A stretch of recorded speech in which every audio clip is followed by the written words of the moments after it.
这是我儿子。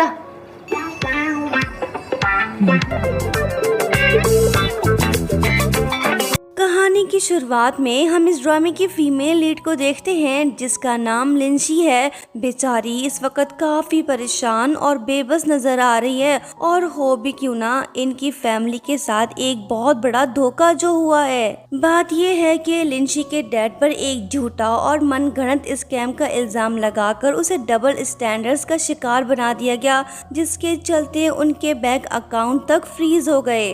हालात इतने खराब हो चुके हैं कि इसके डैड के सेक्रेटरी, जो कि लिंसी के अंकल भी हैं, ये फैसला करते हैं कि वो लिंसी को कुछ वक्त के लिए उसकी आंटी के पास भेज देंगे, जो एक छोटे से गांव में रहती है। लिंसी का दिल बिल्कुल भी नहीं कर रहा कि वो बीजिंग जैसे बड़े शहर से निकलकर एक छोटे से गाँव में शिफ्ट हो, लेकिन हालात के आगे वो मजबूर है। जहाँ एक तरफ इसके पापा मुश्किल में हैं, वहीं इसकी मॉम पहले ही इस दुनिया से गुजर चुकी है। अब ऐसे में लिंसी के पास अपनी आंटी के घर पनाह लेने के अलावा और कोई रास्ता नहीं बचा। जैसे ही इनकी गाड़ी विलेज के पास पहुंची तो जीपीएस सिस्टम खराब हो गया। रास्ता ढूंढने के लिए लिंसी और उसके अंकल गाड़ी को एक साइड पर रोककर सिग्नल का इंतजार करने लगे।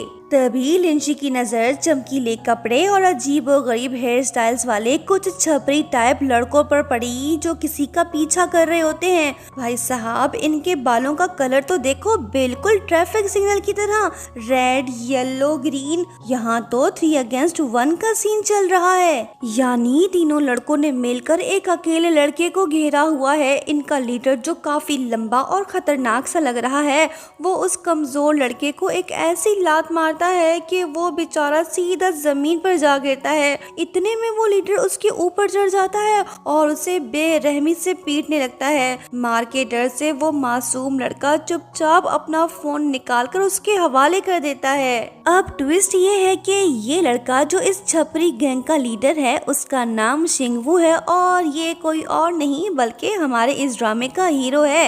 ये लड़का कभी स्कूल का सबसे इंटेलिजेंट और ब्रिलियंट स्टूडेंट हुआ करता था।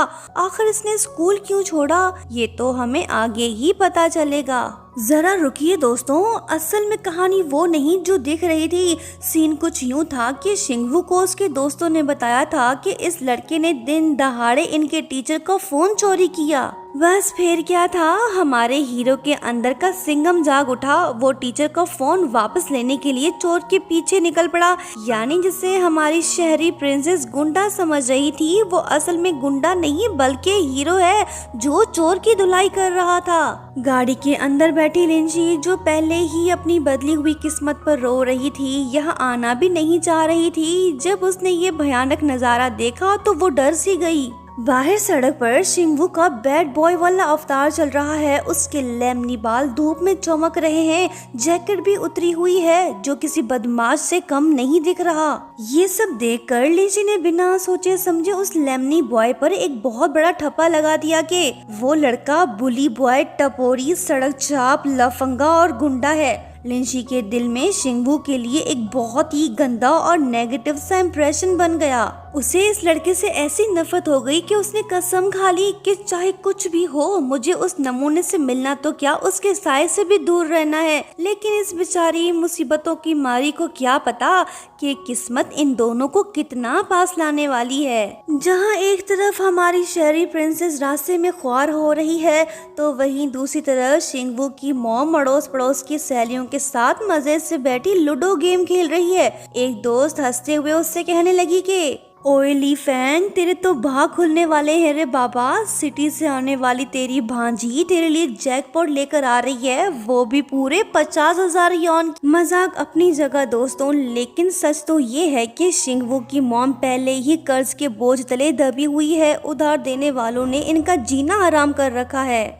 ऐसे तंगी के माहौल में जब उसे पता चला कि इसकी शहरी भांजी पूरे 50,000 यौन लेकर कुछ दिनों के लिए यहाँ रहने आ रही है, तो इसकी खुशी का ठिकाना ही नहीं था। लिंसी इनके लिए सिर्फ एक रिश्तेदार ही नहीं बल्कि आसमान से टपकी जैकपॉट है। जैसे ही ली फैंग को खबर मिली कि बीजिंग वाली वीआईपी गाड़ी मोहल्ले के नाके पर पहुँच चुकी है, तो ये लुड्डो शुड्डो छोड़कर एक्शन मूड में आ जाती है और अपने पड़ोसियों को हुक्म देती है कि ओए चलो जल्दी से फटाके फोड़ो, मेरी शहरी भांजी आ रही है।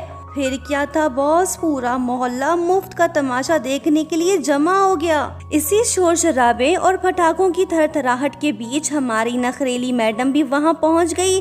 जैसे ही वो गाड़ी से उतरती है, धमाकेदार रिसेप्शन देखकर उसके दिमाग का दही हो जाता है। ये सोचने लगी कि ये मैं किस आफतज़दा एरिया में आ फंसी हूँ। खैर, ना चाहते हुए भी लिंची अपनी आंटी के घर में दाखिल हो गई। जब इसने अपनी नजरें घुमाई तो इसकी आंखें फटी की फटी रह गईं, क्योंकि सामने खड़ा है बैड बॉय जो कि इसका कजन भी है। अरे ये तो वही लेमनी बॉय है जिसे मैंने सड़क पर गुंडागर्दी करते हुए देखा था। शिंगवू गुस्से वाली नजरों से इसे घूर रहा होता है। ये शहर से आई हुई इस अमीरजादी कजन को बिल्कुल भी घास नहीं डाल रहा। ये इसे बिना हेलो हाय बोले फुल एटीट्यूड के साथ इसके पास से गुजरते हुए चला गया। लिंची समझ गई कि इस लड़के के साथ उसके आने वाले दिन किसी जहन्नुम से कम नहीं होने वाले।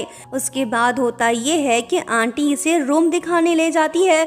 वहाँ का सीन देखकर लड़की बिल्कुल ही दंग रह गई, क्योंकि ली फैंग ने इसके रहने का इंतजाम किसी अलग रूम में नहीं बल्कि शिंगवू के ही कमरे में किया है। उस रूम में 2 बेड्स हैं, बीच में पार्टीशन के नाम पर सिर्फ एक पतला सा पर्दा दिया हुआ है। ये देखकर लिंची के पास बोलने के लिए शब्द ही नहीं बचे। बाद में ली फैंग अपने बेटे को अकेले में समझाने लगी कि देखो बेटा, लिंची के साथ थोड़ा तमीज और प्यार से पेश आया कर। उसकी मॉम अब इस दुनिया में नहीं रही और उसके पापा भी मुश्किल में हैं। वो बेचारी इस वक्त हमारे ही आसरे पर यहाँ रहने आई है।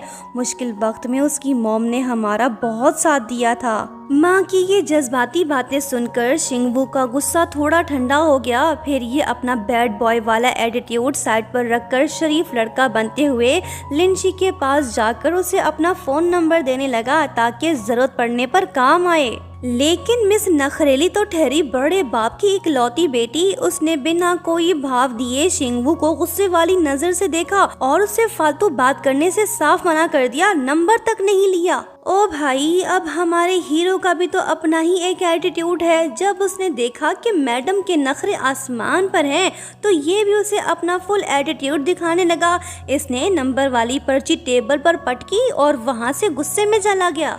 हमारी नखरेबाज रानी किसी से कम नहीं। ये अपने दिमाग का पूरा इस्तेमाल करते हुए एक proper rent and stay agreement निकालकर माँ बेटे के सामने रख देती है। इस कॉन्ट्रैक्ट में साफ लिखा हुआ है कि जब तक लिंची इस घर में रहेगी तब तक उसकी सेफ्टी की पूरी जिम्मेदारी इन लोगों पर होगी। आंटी ने बिना सोचे समझे तुरंत ही साइन ठोक दिया। करती भी क्यों ना, एक तो इन्हें कर्जा उतारना है और दूसरा अपने इंटेलिजेंट बेटे को पढ़ने के लिए वापस स्कूल भी भेजना है। उसके बाद लिंची को ये पता चला कि इस घर में एक और मेंबर भी है, शिंगवू की दादी, जो बेचारी चल फिर नहीं सकती। एक ही रात में रिच सिटी लाइफ से निकलकर इस हाल में पहुंचना लिंची के लिए किसी सदमे से कम नहीं था।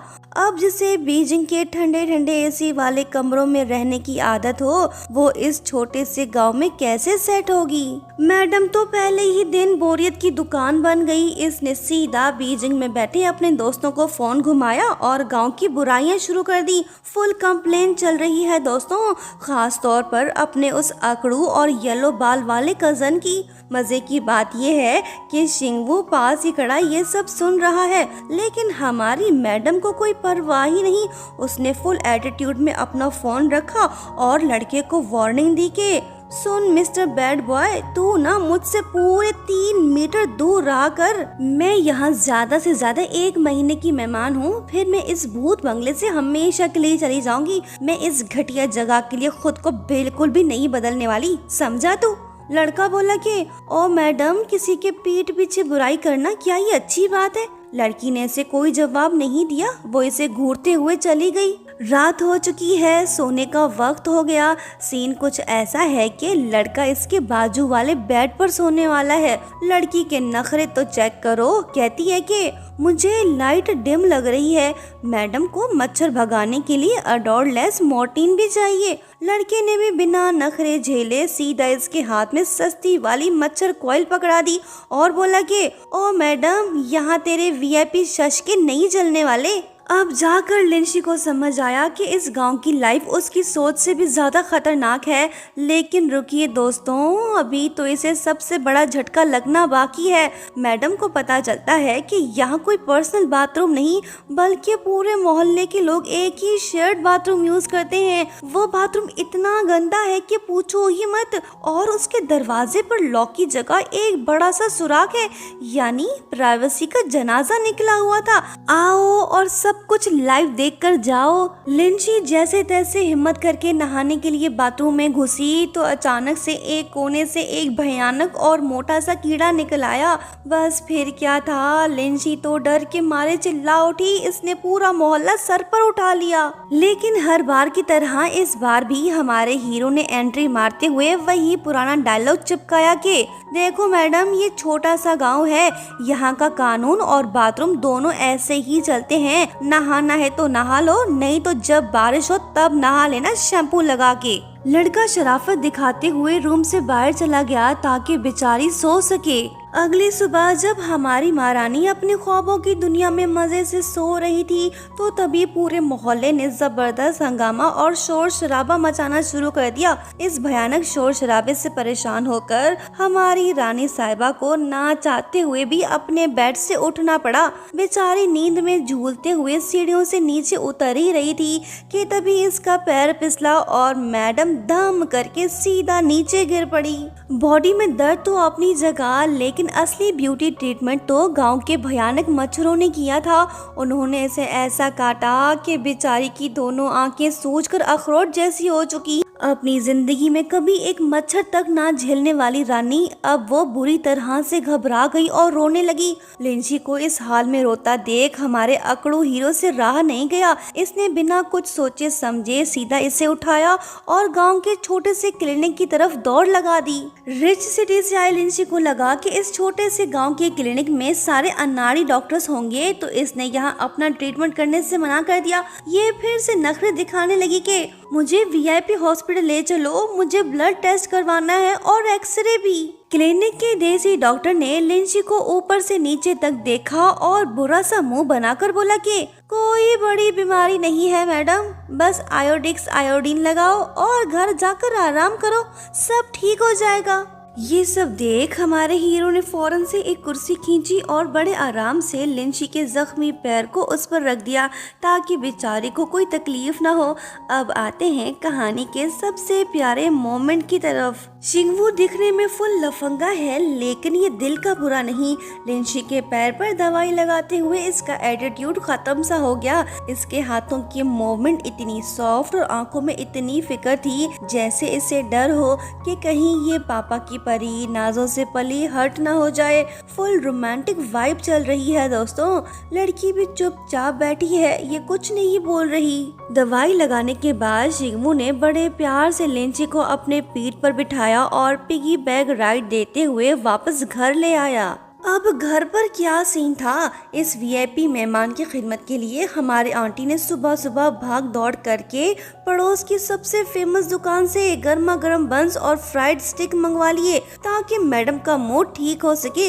लड़की को ब्रेकफास्ट टेस्टी लगा, ये मजे से खाने लगी। देसी डॉक्टर की दवाई ने ऐसा जादू किया कि ये मैडम आधे दिन में ही पूरी तरह से फिट हो गई। ठीक होते ही हमारी रिच प्रिंसेस सीधा पड़ोस के रेस्टोरेंट में गई और मालकिन से बोली कि सुनो, अब मेरा रोज का लंच तुम्हारे यहाँ से आया करेगा, और हाँ, रोज खाने में 4 सब्जियां और 1 सूप होना चाहिए। शिंगवू ये सब देख रहा होता है। उसने अपना सर पकड़ लिया और सोचने लगा कि ये लड़की जमीन पर नहीं बल्कि आसमान के बादलों में रहती है। हमारे हीरो का दिल इतना भी बुरा नहीं था। उसने चुपके से जाकर उस शेयर्ड बाथरूम के टूटे हुए दरवाजे पर एक नया हैंडल और लॉक लगा दिया ताकि लिंशी को कोई परेशानी ना हो। यही नहीं, लिंशी ने जो उसे दवाई के पैसे ट्रांसफर किए थे उनमें से उसने 1 रुपया भी अपने पास नहीं रखा और सारे पैसे वापस लिंशी को लौटा दिए। ये देख लड़की थोड़ी हैरान हो गई क्योंकि उसे लगता था कि इस गांव के सारे लोग लालची और पैसे के भूखे हैं। जब ली फेंग को पता चला कि उसके बेटे ने मोहल्ले के बाथरूम का लॉक बदल दिया तो वो गुस्से से लाल पीली हो गई। वो अपने बेटे को डांटने लगी कि तू पागल है क्या? इस मोहल्ले की हर चीज की रिपेयर का ठेका क्या तुमने ले रखा है? आंटी को इतने मामूली से पैसों के लिए रोता देख लिंशी ने बिना सोचे समझे 500 यॉन उनके अकाउंट में ट्रांसफर कर दिए। जैसे ही शिंगवू को ये बात पता चली तो उसने वो 500 यन तुरंत ही लिंशी को वापस भेज दिए। उसने गुस्से में कहा कि मैडम, हम गरीब जरूर हैं लेकिन इतने भी नहीं कि अपनी सेल्फ रिस्पेक्ट ही बेच दें। लिंशी भी भला इसकी कहाँ सुनने वाली थी। इसने वो एग्रीमेंट निकाला और शिंगवू के मुंह पे दे मारा। बोली कि मैंने पैसे दिए हैं तो मुझे सुकून और वीआईपी ट्रीटमेंट दोनों ही मिलने चाहिए। बस फिर क्या था, हमारे हीरो का दिमाग घूम गया। उसने गुस्से में आकर उस एग्रीमेंट को अपने हाथ में मरोड़ा और चिल्लाकर बोला कि निकल जाओ यहाँ से, अभी के अभी हमारा घर खाली करो। तुम जैसी बदतमीज लड़की की हमारे घर में कोई जगह नहीं। लिंशी ने अपनी जिंदगी में कभी ऐसी बेइज्जती नहीं झेली। इसका तो ईगो हर्ट हो गया। सो इसने सारा बोरिया बिस्तर पैक किया और तुरंत ही घर से बाहर निकल गई। इसने सीधा गांव के एक होटल में एंट्री मारी और वहां का सबसे लग्जरी सी व्यू वाला रूम बुक कर लिया। लड़की मजे से बेड पे लेट गई, ये सोचकर कि यहाँ इसे सुकून मिलेगा। वहीं दूसरी तरफ आवारा लड़का अपने घर में बैठा उस टूटे मरोड़े एग्रीमेंट को देख रहा है। ये लड़का भले ही एरोगेंट दिखता है पर इसकी आंखों में बेचैनी साफ नजर आ रही है।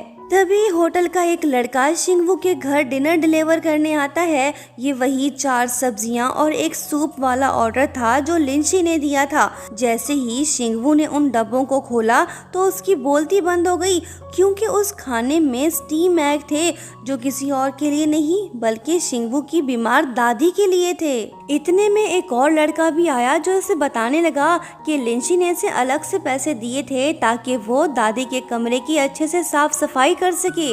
उधर होटल में आराम फरमाते हुए लिंशी को लग रहा था कि चलो अच्छा हुआ उस खड़ूस येलो बाल वाले भूत से जान तो छूटी, लेकिन बेचारी की किस्मत तो देखो। पहली ही रात गांव में ऐसी भयंकर बारिश और तूफानी हवाएं चलने लगी कि पूरे होटल की लाइट ही गुल हो गई और नेट भी डेड हो गया। वहीं दूसरी तरफ शिंगवू को हमारी प्रिंसेस की फिक्र सताने लगी। इसने रक्षा ड्राइवर को फोन किया और उससे पूछने लगा। आखिरकार इससे पता चल ही गया कि लिंशी एक होटल में रुकी हुई है। तूफानी रात गुजरने के बाद अगली सुबह हमारा हीरो पूरी रफ्तार से भागते हुए लिंशी के होटल जा पहुंचा। वहां पहुंचते ही उसने सबसे पहले होटल का वाईफाई सिस्टम फटाफट से ठीक कर दिया। मतलब कि लड़का टेक सेवी भी है बॉस। जैसे ही इंटरनेट चला तो होटल का सिस्टम भी एक्टिव हो गया। जब सीसीटीवी फुटेज पर शिंगवू की नजर पड़ी तो उसने देखा कि हमारी प्रिंसेस तो फुल गुस्से में मचलती हुई पड़ोस वाले कमरे की तरफ जा रही है। तभी एंट्री होती है हमारे हीरो की। इतना सब झेलने के बाद भी लिंशी का ईगो अभी भी आसमान पर है। वो शिंगवू के सामने ऐसे दिखावा करने लगी जैसे वो इस होटल में जन्नत के मजे ले रही हो। इसने फुल एटीट्यूड में झूठ बोलते हुए कहा कि मुझे अब तुम्हारे उस भूत बंगले में रहने की कोई जरूरत नहीं। कम से कम इस होटल में एसी की ठंडी ठंडी हवा तो चल रही है। लड़की के नखरे चल ही रहे थे कि तभी पीछे से होटल का स्टाफ मेंबर आकर बोलता है कि मैडम, आपका एसी खराब था ना, लीजिए मैकेनिक आ गया है। जैसे ही लिंशी ने मुड़कर देखा तो सामने हमारा हीरो हाथ में स्क्रू ड्राइवर लिए खड़ा था। यानी जिस एसी की ये तारीफ कर रही थी उसे भी ठीक करने के लिए शिंगवू ही आया है। बेचारी की इज्जतवा तो पोपट हो गई। लिंशी ने सोचा कि चाहे जो भी हो मैं तो इसी होटल में ही रहूंगी। स्टे बढ़ाने के लिए जैसे ही पैसे स्कैन करने लगी तो तभी किस्मत ने इसे एक और झटका दिया। पता चला कि मैडम का बैंक अकाउंट तो फ्रीज हो चुका है। स्क्रीन पर बड़े बड़े अक्षरों में लिखा था कि ट्रांजैक्शन फेल्ड। लड़की शर्म के मारे पानी पानी हो गई। शिंगवू ने जब उसकी ये बेबसी वाली हालत देखी तो इसका दिल पिघल सा गया। इसने चुपके से बिना लिंशी को बताए उसके अकाउंट में पैसे ट्रांसफर कर दिए ताकि उसकी सेल्फ रिस्पेक्ट हर्ट ना हो। दिल भर हो तो ऐसा। इतना सब झेलने के बाद आखिरकार इस अमीर बाप की नखरेली बेटी ने अपना सारा घमंड और ईगो एक साइड पे रखा और होटल में आगे रुकने का आइडिया हमेशा के लिए ड्रॉप कर दिया। अपना बोरिया बिस्तर पैक किया और वहां से निकल पड़ी। होटल से निकलने के बाद हमारी प्रिंसेस का दिमाग ठिकाने आ चुका था। तभी शिंगवू बड़े प्यार से बताने लगा कि कजन जी, अगर तुम्हें वापस जाना है तो वो वाला बस पकड़ लो, जल्दी जाओ, नहीं तो अगली बस पूरे 2 घंटे बाद आएगी। अब आता है कहानी में एक प्यारा सा मोमेंट। हमारा हीरो भले ही बाहर से सख्त दिखता है लेकिन अंदर से इसका दिल बड़ा ही नरम है। जब तक हमारी प्रिंसेस बस में अच्छे से बैठ नहीं गई तब तक हमारा हीरो वहां से 1 इंच भी नहीं हिला। वो दूर खड़ा एक टेढ़ी मुस्कान के साथ काफी देर तक अपनी उस शहरी कजन को निहारता रहा। जब बस वहां से रवाना हुई तब जाकर बंदा वहां से हिला। फुल प्रोटेक्टिव वाइब चल रही है दोस्तों। लिंशी के अंकल ने इसकी हालत पर तरस खाकर इसे खर्चे के लिए थोड़े से पैसे ट्रांसफर कर दिए। अब बचे कुछ पैसों और टूटे हुए ईगो के सहारे हमारे लिंशी अपना बोरिया बिस्तर लेकर दोबारा से शिंगवू के भूत बंगले जा पहुंची। आंटी ली फेंग ने सबसे पहले वही 500 यन हमारी मैडम के हाथ में थमा दिए जो इसने बाथरूम के दरवाजे पर नया लॉक लगाने के लिए दिए थे। यही नहीं दोस्तों, आंटी ने खास तौर पर लिंशी के शहरी टेस्ट के मुताबिक इसके लिए एक लाजवाब सा स्वीट डिश भी बनाया। लिंशी ने जब उसे चखा तो उसका मूड एकदम से फ्रेश हो गया। टेस्ट वाकई में काफी लाजवाब था।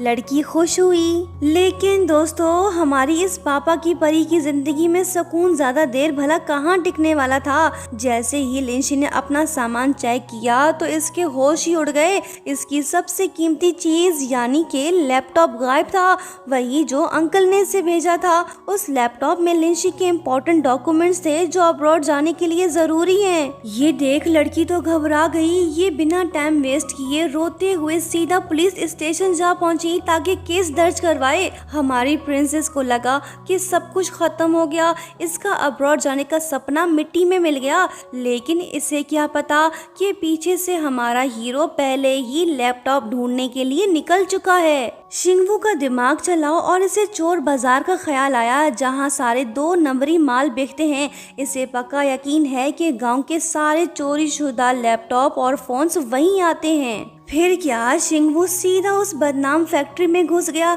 इसका शक एकदम सही निकला। वहां काउंटर पर हमारी प्रिंसेस का महंगा लैपटॉप चमक रहा था। 2 नंबरी दुकानदार तो बड़ा ही शाना बन रहा था।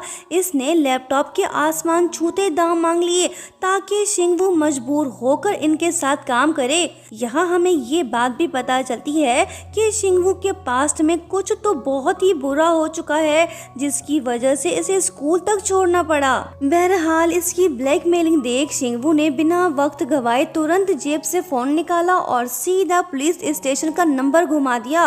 बंदा तो डर गया। शिंगवू ने इसे पूरे 2000 यौन देकर उससे लैपटॉप वापस ले लिया। लेकिन बात यहाँ खत्म नहीं हुई दोस्तों। जाते जाते शिंगवू और उन गुंडों के बीच भयंकर फाइट होती है जिससे ये थोड़ा इंजर्ड भी हुआ। वहीं दूसरी तरफ रिपोर्ट लिखवाने के बाद जब लिंशी दुखी दिल के साथ घर वापस पहुंची तो सामने का नजारा देख इसकी आंखें फटी की फटी रह गईं क्योंकि इसका कीमती लैपटॉप टेबल पर रखा हुआ था। लड़की हैरान हो ही रही थी कि तभी इसकी नज़र शिंगवू के हाथ पे पड़ी जिससे काफी खून निकल रहा था।